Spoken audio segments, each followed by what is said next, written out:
recording started. We have started. And thank you for being my first guest on Unscathed with Tonbra. Okay. So for you guys listening, so it's a brand new podcast, and what we discuss here is, stories of triumph, essentially. So I'm going to be speaking with people who have stories about experiences that they have had, which could have otherwise, consumed them or caused them to, live a life that is less than the highest expression of themselves.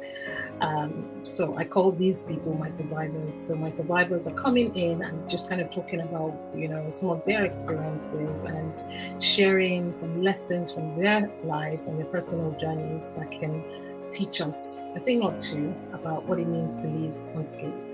So today I've got the lovely Ilami Onyekwum, and I'm going to be discussing with her about her. I'm going to let her introduce herself in a second. However, the topic for today is overcoming loss and finding happiness. So Ilami is going to be sharing some very personal stories about, the experiences that she's had and what she did to come through unscathed. So sit back and listen in. So Ilami, thank you so much. You want to just thank you. Thanks for having me. I'm honored to be your first guest. Yeah, thank you very much. Do you want to introduce yourself and just kind of let us know? So I don't know. I always find this question very awkward. So I'm Ilami. Some people know me as Mabel. I do not have a split personality. I just have two names that somehow define two different parts of my life.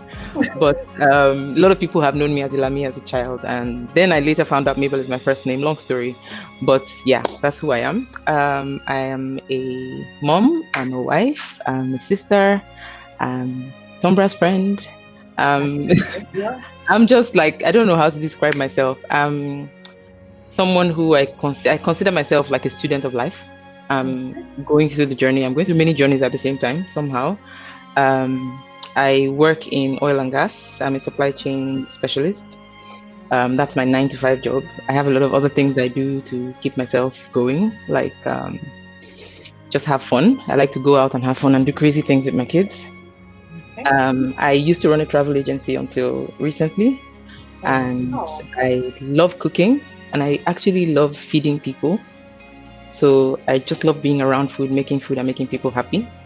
And I like talking. I talk a lot. So that's really who I am in a nutshell. Okay, fantastic. Thank you. I like that, overview. The truth is that you are many things, and I see that just by observing you. And it's really funny when you're asked to kind of tell a little bit. Tell me about yourself. Yeah, how can I condense that? Should I be proud? Should I be modest? I think you did a really good job, just kind of treading in the middle there. So let's get straight to it now, shall we? Okay. So what was your previous story? What was your previous story essentially? Okay, so it's still my story. It's still a journey I'm on. It's taken a while, but I think I can talk about it openly. So it was about 8 years ago. That was like the big event in my life.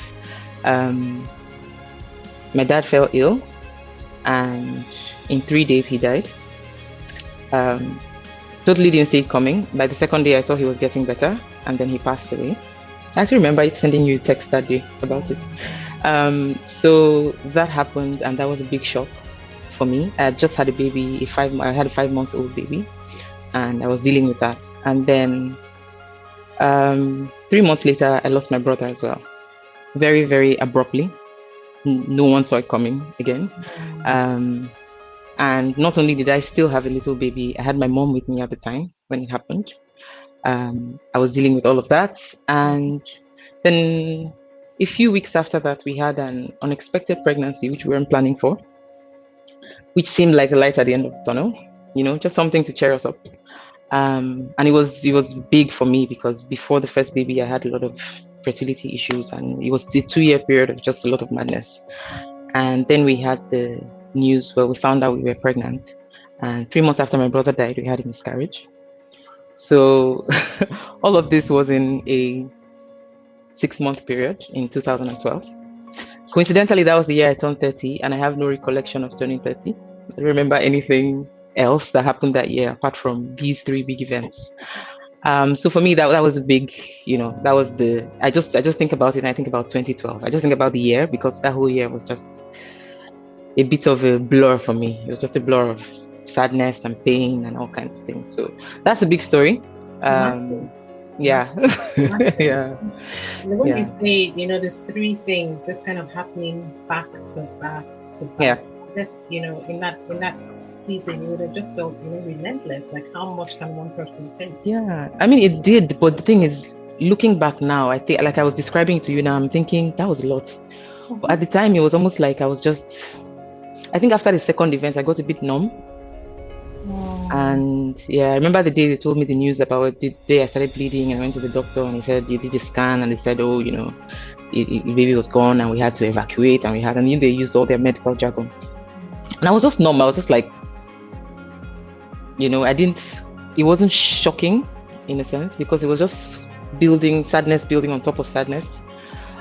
So yeah, looking back, it was a lot and it did feel like a lot at the time, but I didn't have a choice, Yeah. Did you find that you had to be, did you feel like you had to be strong for the people around you? I mean, for instance, your siblings or your mom, for instance, how did that experience for you?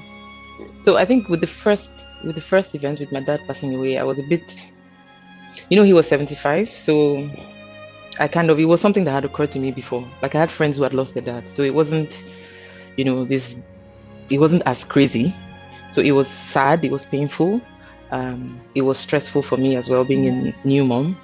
But then I went into, and this is anyone who knows me knows this is what I do. I just kind of put my head down and just get into things.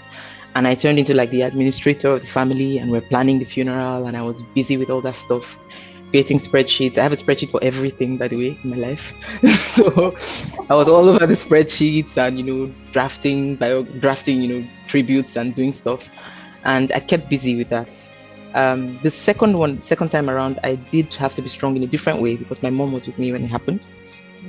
I had to break the news to her that her youngest son had just died. I had no family member, like no siblings with me. It was just me, my husband, and the baby.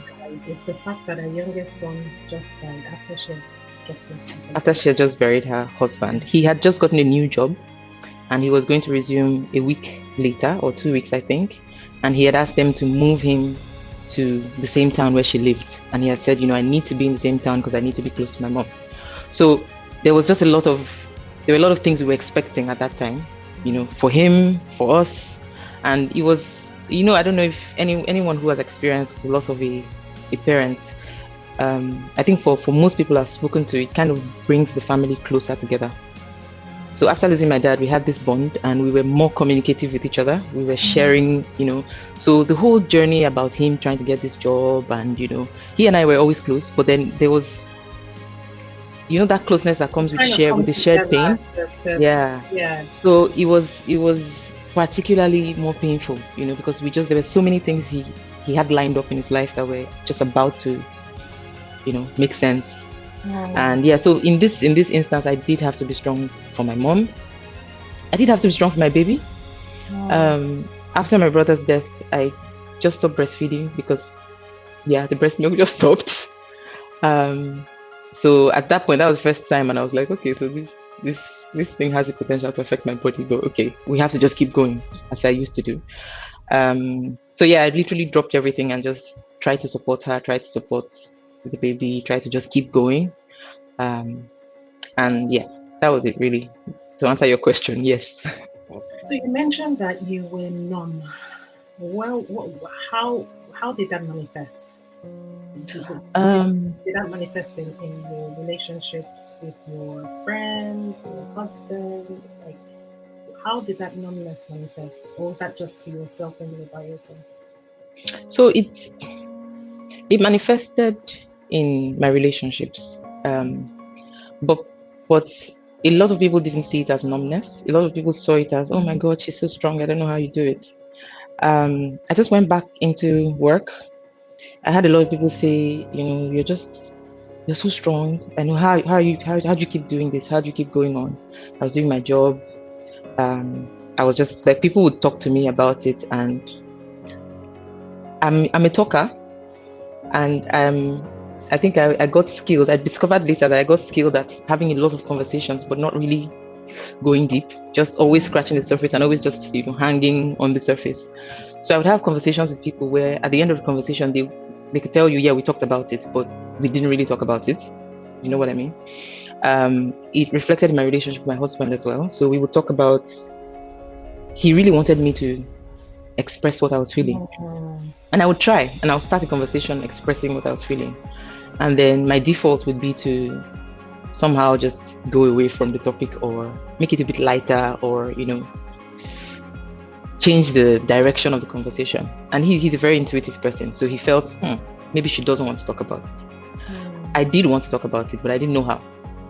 I felt, I don't know if it was the whole, you have to be strong, you have to have faith in God, don't question God. There was a bit of that. There was a bit of not wanting to question God, because I was very angry.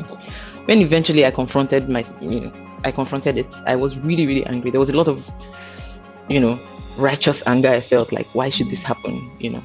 And I guess I didn't know how to address that.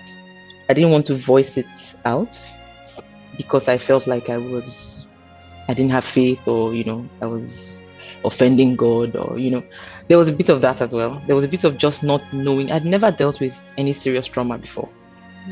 The closest person to me I had lost before that was my cousin when I was really young. And I just remember it was sad and I cried, but I'd never really dealt with trauma before. So I would talk to people about it. How are you doing? Oh, I'm fine. I'm trying. It's not easy. And, but I never really, well, for the first year or so, I didn't really engage with the way I felt. So what happened when you started engaging with the way you felt? How did you kind of transition into that? In some ways I had to. So I got a bit tired of hearing the whole "you're so strong, I don't know how you do it" thing. At some point I started to feel like a fraud. I started to feel like everyone thinks you're strong. The person closest to you knows you're not, but he doesn't really know the extent. So for me, there were two things. It was one day just looking at myself and saying, look, you have a strong support system.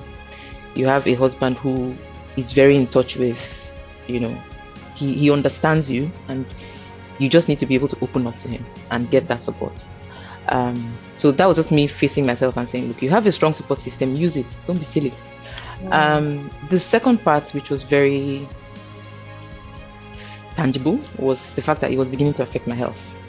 So I wasn't sleeping. So for the first year, I didn't sleep more than maybe 2 hours on an average every night.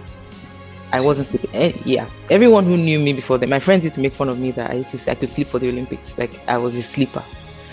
But for that whole year, I couldn't sleep. And it wasn't the baby keeping me up. Baby was sleeping fine. I just wasn't sleeping. Then I started having these really bad headaches that I couldn't explain.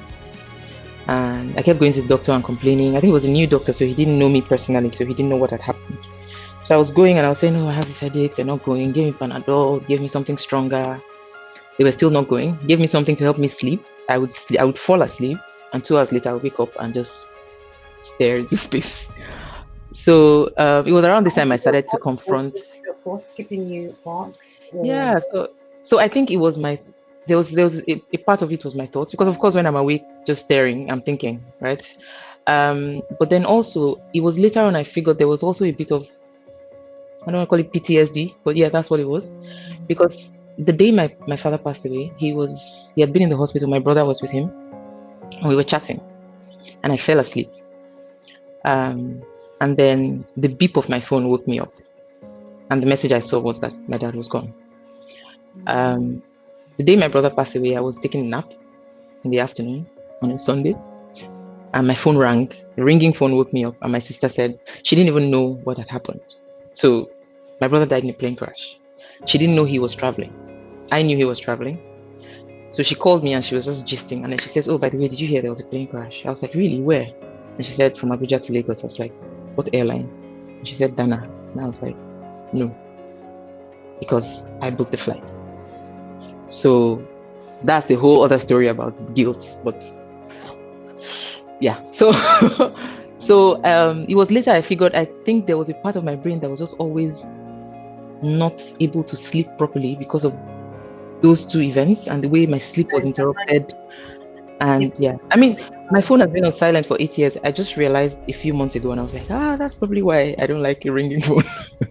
But so yeah, so it was a health thing. I couldn't sleep. I started having bad headaches. At some point, I don't know how I was talking with the doctor, and I mentioned, oh yeah, because of all the things that happened recently. And he said, oh, what happened? And I told him, and he was like, okay, we're going to do an MRI just to be sure everything is fine. But I think this is a psychological issue. So I did the MRIs, they checked, they were like, your brain is fine, glory be to God. But these are stress headaches. These sound like stress headaches. And from what, the doctor said, look, from what you said to me, you need to talk to someone. So I saw a doctor, a psychologist, who basically we talked. We spent, I think I had 2 sessions with him, and he basically said, look, off the cuff, I think this sounds like clinical depression to me. It sounds like you're one of those people who just needs to be strong for everybody else, and you've never attached any importance to your own mental well-being. And all of these things happened in, like you said, in situations where I had to just be strong and just keep going, and you haven't stopped to address them. Like, maybe I cried every now and then. Once in a while, I'll remember something and I'll shed a tear or two, but I hadn't sat down and faced the loss that I had suffered. So those were the 2 things. I mean, for me, it was just recognizing, look, you have a support system, you have people that can help you. You're the only person refusing to let them help you.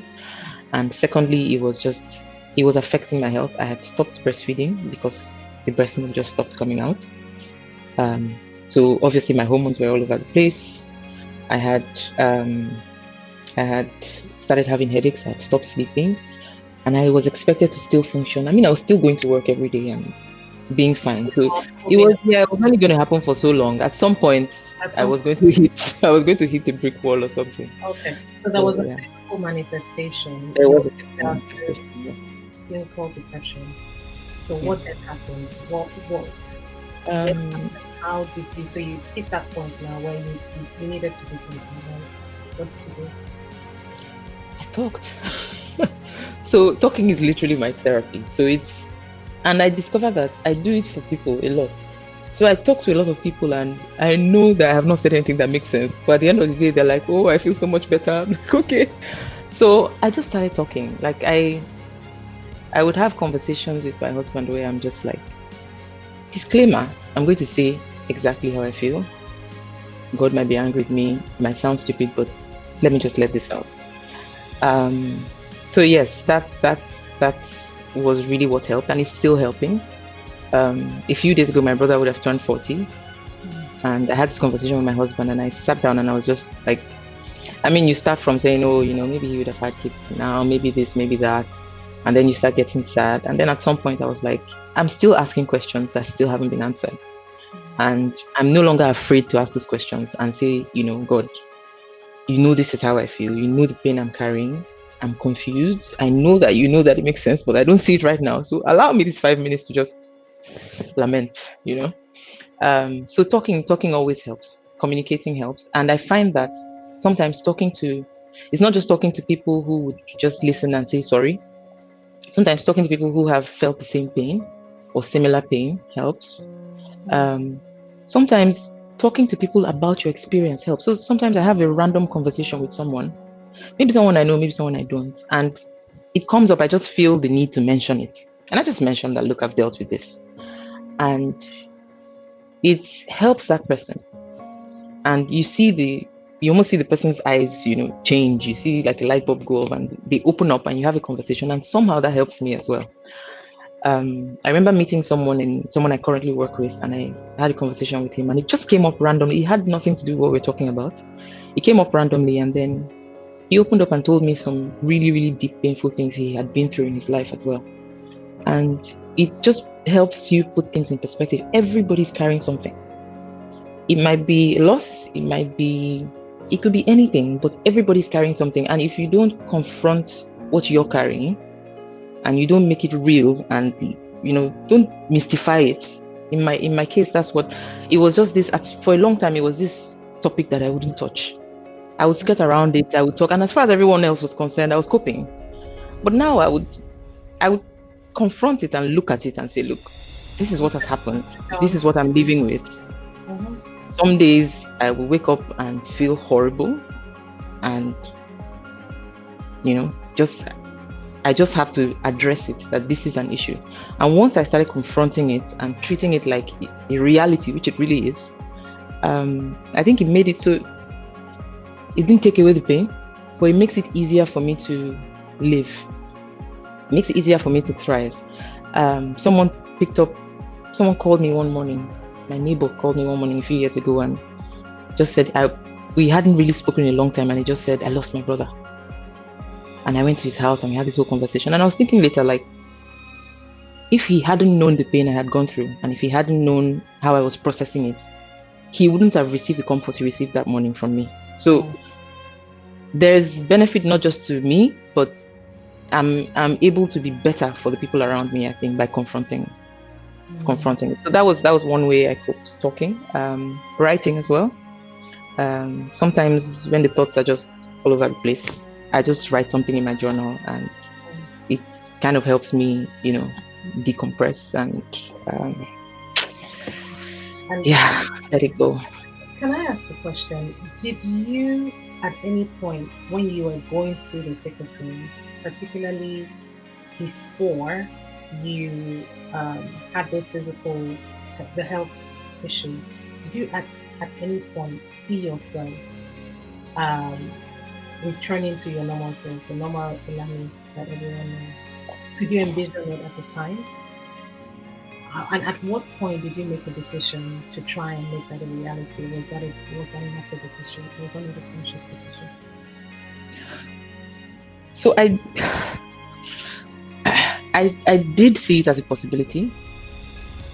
And the reason why I saw it like that for a while was because I said to myself, I think there was a day I was really frustrated, and I just said to myself, look, you're not the first person to deal with this. And I looked around at other people that had dealt with it and were fine. And I was like, so it's possible, you can be fine. But then after a while, I think I went to another level where I recognized I will not be the same person I used to be. And there's absolutely nothing wrong with that. If I had these experiences and I went back to who I was, then why did I have these experiences? Why am I not a better person? Why am I not, why don't I have a stronger impact in people's lives? Why don't I have a better awareness of who I am? Why don't I even have a better recognition of the fact that time doesn't really belong to anybody? And, so it's little things like, I really didn't used to take pictures before. And when my brother passed away, there were so many memories I had, and I wanted to see them. There were conversations I had with my dad I wish I recorded. There were, so little things like that, the practical things. And I said, look, going forward, I want to pay more attention to these moments. I want to maybe not record them, but, be more present. The fact that life can change in an instant made me realize how precious what we have is. So I want to enjoy the moments. I want to make as much impact in people's lives one-on-one. I want to live. And after a while, I realized trying to go back to who I was or trying to bounce back to the happy-go-lucky person was a very low bar I was setting for myself. Not bad. Yeah, and I felt this pain there has to be some purpose to it. Like there has to be something I would look back at and say, perhaps this is not why this happened, but despite this happening, I have come out and I'm a better person, So you embody what we talk about. You embody actually, as I'm talking, I'm realizing it wasn't this articulate when it was in my head. It was like a whole jumbled mess, but it made sense to me, and at least I'm happy I'm able to explain it now. Yeah. No. So yeah, for me it was I wanted to be the happy person I used to be, and I think I'm that person. I'm still the person who sees positives in every situation. Maybe not every situation, but in most situations. Like I still try to, when something bad happens, I still try to find the silver lining. I haven't become this sad, grouchy person, because that's not who I am fundamentally. And even if I want to change, I'm trying to change to be better and not to be more, I love that. So you have this event that happened, traumatic set of events. You come through, and then you experience it. So you walk through it, you get through to a point where you decide, you know what, something has to give. I've got to do something else. And then you make a decision that I am going to come out of this better. Yeah. I love it. I mean, better doesn't mean better every day. Some days are, yeah. That's the important thing, and that's one of the things that I believe being unscathed is about. It's understanding that you're on a journey. It's a path. Mhm. So there isn't a place where you get to. There isn't a finite place where you get to where you say you're completely unscathed. But I think the important thing to recognize when you're on the journey of being unscathed is knowing that you are putting in your best every single day. You've got you are projecting your best self. You've got the image of your best self in front of you, and that's what you're working towards. Yeah. So, and speaking of being unscathed, I'd like to add something. So one of the ways I was coping before, which if you had asked me then, I would tell you was me trying to be unscathed, was to kind of keep it in a separate chamber. So there was me, and then there was this thing I had dealt with. But when I started talking about it, I started writing more, I started engaging with the reality. One of the things I found that helped me to deal with it was talking about them. So I would talk about my dad to my kids. My son met my brother when he was maybe 3 months old. Of course, he doesn't remember anything, but he knows about him. I talk about my brother, I talk about his uncle. I meet people and it comes up. And when it comes up, I don't shy away from it. It's not this big black thing that I have to cover. And then when I go home at night, I open it up and pick. And then, it's part of who I am. So I've owned it because unapologetically you're standing there. This has happened. I didn't have a choice really. So you've accepted it. It doesn't take away from me. I'm going to sift through the rubble, think about what I can take forward, what I can learn, what I can do, and try and then be a better person. So that to me is being unscathed. It's not, oh, you had this scratch and you've kind of just covered it with a band-aid and worn a long sleeve shirt and you're moving. But the scar of that scratch is, you're describing me tomorrow and you're like, that's the girl with the scar on her hand, who despite having the scar on her hand is able to do this and do that. And that's what I hope, or I'm trying to make sure that this experience does in my life. Yeah. The great thing, and which my listeners probably won't obviously be able to appreciate, are the things that I know about you personally. I see you live your life, and honestly, you just project joy, happiness. You are just living your life to the fullest, and I think it's really, really remarkable to see that you can have experiences and still come out and find happiness, find joy, and just live as the highest expression of yourself. So I just want to say, I admire you. You're an absolute inspiration. You're living the unscathed dream. Thank you. I still consider myself very much scathed, but yeah, thank you. No, I think so. I'm just gonna see. So, is there any other things that come to mind from your perspective that you sort of like to? Yeah, I mean, there are a lot of things that might have applied to me that won't apply to other people. But I think there's some universal truths that we can all apply. one of the things I struggled with was accepting the fact that I would have a threshold of trauma that I will live with for the rest of my life, and not wasting my energy wishing it away and denying it. So like the thing I described about, a ringing phone, the thing I described, that kind of stuff. There's some things that when you have experiences, they just stick with you and they kind of change the person you are. I wish I was a person who I used to be, who could sleep for 10 hours at a time, and my mom would be wondering if I'm still alive. But I'm not that person anymore. My sleeping habits have improved, but they're not what they used to be. But that's some trauma that I think I've had to live with. And like I said earlier, and I'm thriving despite that. So I'm trying to improve. I do other things to improve my sleeping habits. I do things to try and rest. But accepting the fact that, look, when you have certain experiences, good or bad, even good experiences change you. And just accepting that it's easy to accept the change that comes from good experiences.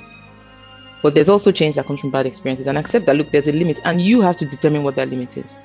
And there's sometimes I see myself going above that limit and getting a little crazy, and I stop myself and say, remember who you are, remember all the good things in your life, remember that despite this happening, this other thing also happened. So I try to get myself to find that balance. And if you know what that threshold is, between the trauma, the quote unquote, the bad things that have happened, and also the good things that are experiencing in life as a whole. So that's why you say I exude joy, because some days there's absolutely nothing to do. I wake up and I'm not feeling great, but the weather is good, and I'm like, you know what? I'm going to go out today. I'm going to take the boys out. We're going to run around and just have ice cream and come back home. And it's just, I know in those days that if I stay home and sit down and it's just going to come and overwhelm me. So I think that's one of the things. Just accept there's a reasonable level of trauma and be conscious of what that limit is and manage that. The other thing is to allow yourself to be vulnerable. If you had asked me before, I would tell you I'm very open. I tell people how I feel. All the people who are close to me know I'm an open book. It's a lie. I wasn't. It was very easy for me to talk about your own problems with you, or talk about my problems like, I had a flat tire, or someone annoyed me today. But when it came down to the real things, I found that it was very difficult for me to have those conversations. And allowing myself to be vulnerable. So I ask myself sometimes, what's the worst thing that can happen? So you look weak. Really, this person you're talking to, how strong are they? Or what's the worst thing that can happen? You seem like you don't have it together. Nobody really does. So I consciously have that, talk with myself. What is the importance of vulnerability? I feel like I know the answer, but it would be good to know. So for me, vulnerability, it allows me to even know myself. Because if the only person you're vulnerable with is yourself, then you're only seeing yourself through one dimension, through one perspective. If I'm vulnerable with somebody else, I see myself through their eyes, and it helps me to have a better picture of who I am, and it helps me to, of course, then improve myself or work on myself. And you're not living a wholesome life. You're living in compartments, basically. Yeah. Because I'm sure anybody listening to this can list 2 or 3 people who think of themselves like this, but the person is like that. But there's just a mismatch. And I think vulnerability allows that to kind of align the way you see yourself and the way other people see you, because of that openness. And it just generally helps, I think, the atmosphere, because everybody is open, you have healthier relationships. There are no games, I said this but I really meant that, but then and it just makes my life richer. It makes me have more meaningful relationships and interact even with random people I don't know, and I have a conversation, and in one moment one of us is vulnerable. It's a meaningful interaction. Yeah. So that's for me the second thing. And I think the last one would just be around take space for yourself as much as you can. When my brother passed away and my mom was with me, we went to Port Harcourt for the funeral, and there were a lot of other things going on, and we took her I had to travel with her to the US to stay with my sister for a few months, and that was my focus. So I went away, but I didn't really go away. I came back, I got back into things. I think 2 years later, my husband and I made the decision to just take a year off everything, and we moved to the other end of the world. A little bit drastic, but yeah, that's what for us. So we went to Australia. He went to do his MBA at the time, and I just needed a change, like a change of pace, a change of scenery. And of course, that's a little ridiculous to expect everyone to move their lives.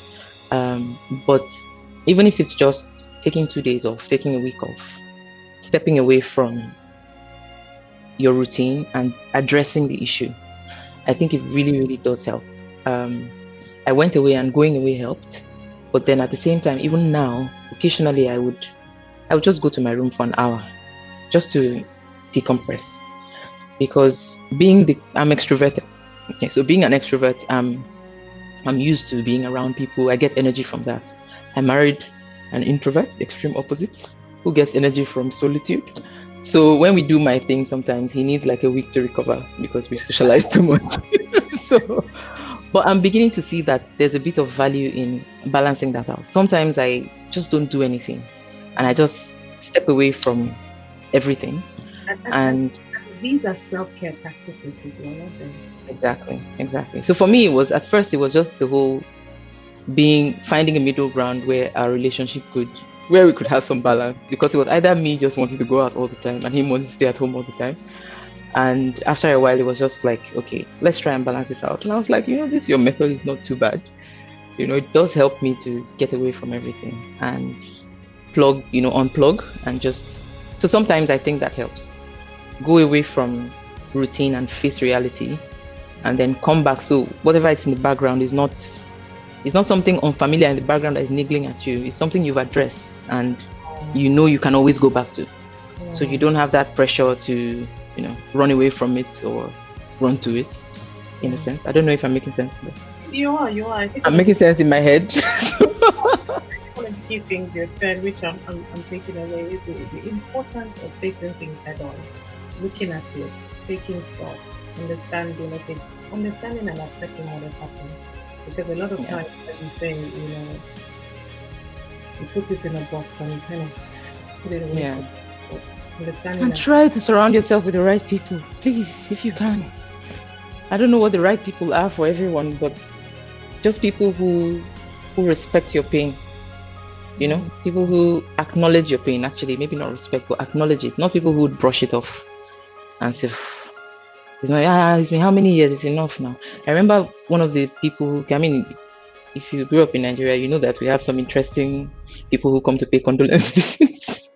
There was someone who came to my mom, because my mom had eight of us, 8 kids, and someone said to her, "Oh, why are you crying? You still have 7." You don't need those kind of people in your space. An actual child, you're saying? Yeah. You already have 7, like an actual child you lost. Oh, I was like, did you hear the story of the lost sheep by any chance? But yeah, so the right people who acknowledge your pain, and people who also are invested in your happiness. So they acknowledge your pain, but then they also want to see that pain go away. And I think, once you have the right people around you, that's the whole big set of problems you've taken away, I think. Fantastic. So let's fast forward now. 10 years. Okay.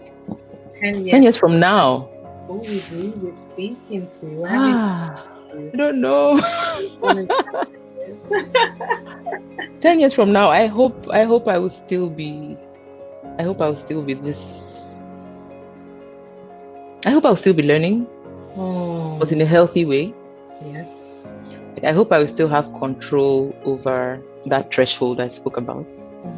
So, because the truth is, I can't categorically say what is going to happen or what is not going to happen to me. But what I want, the kind of person I want to be now, is a person that I know that regardless of what the situation is, this is how I will most likely react.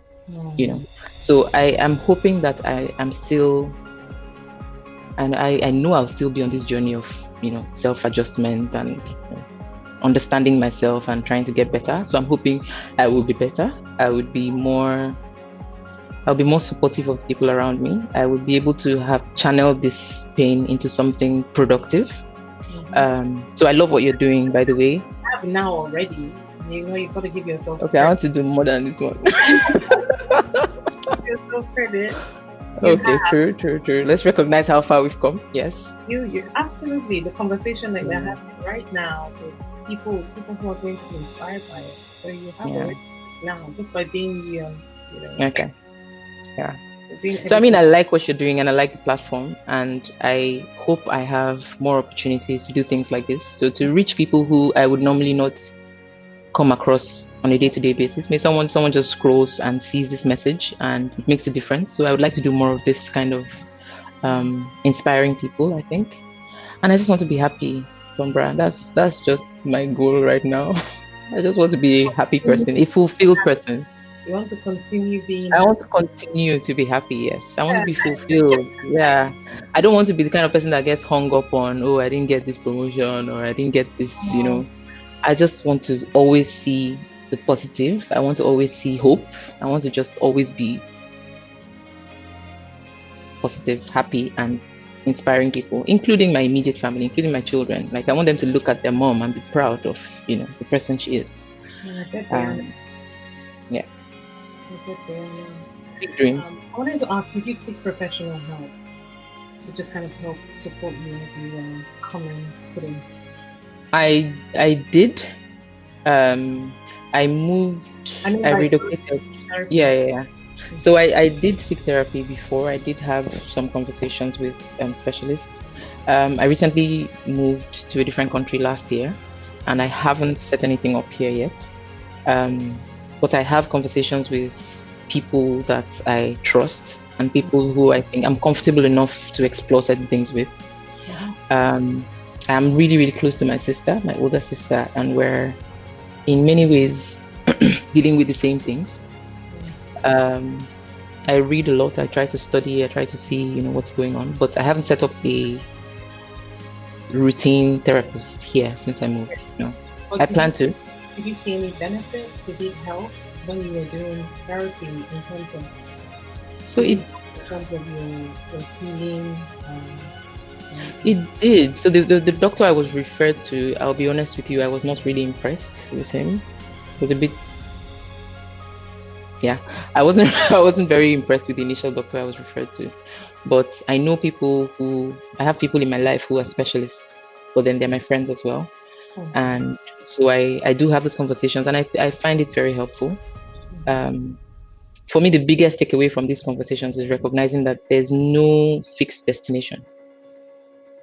So I walked in thinking, okay, we have to solve this sleeping problem. We have to solve this headache problem. I need to get over grief. You know how they talk about the 5 stages of grief, and there's acceptance, and then you move on and everyone is fine. And one of the first things I learned from talking to specialists, professionals, experienced people was, there's no checkered flag at the end that you would cross and say, oh, I'm done and I'm fine. So that was a big revelation for me, and that's what has really helped me, because I know I'm still on the journey and I need to keep talking to people.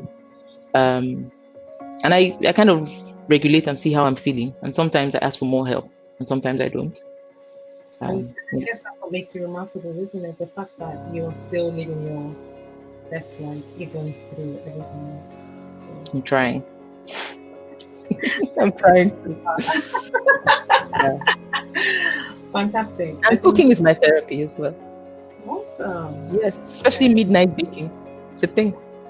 Midnight baking. Yeah, I wait for everyone to fall asleep, then I go into the kitchen and I start baking. It's terrible. My friends are not happy because of the calories I've been pumping them with, but it helps.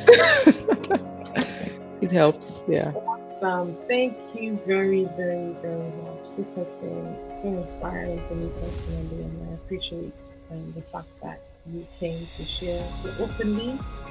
And yeah. Thank you for having me as your first guest. I'm always going to feel special about that. And thank you, Tonbra. Thank you for just being a great friend. I don't talk to you every day, but I know that every time I pick up the phone and I call you, you're just always there, and you're always positive, and you're always supportive. And I think apart from the whole Unscathed business, you're an amazing friend. Thank you. Thanks for that. Thank you so much. So much. Thank you. I accept and I receive.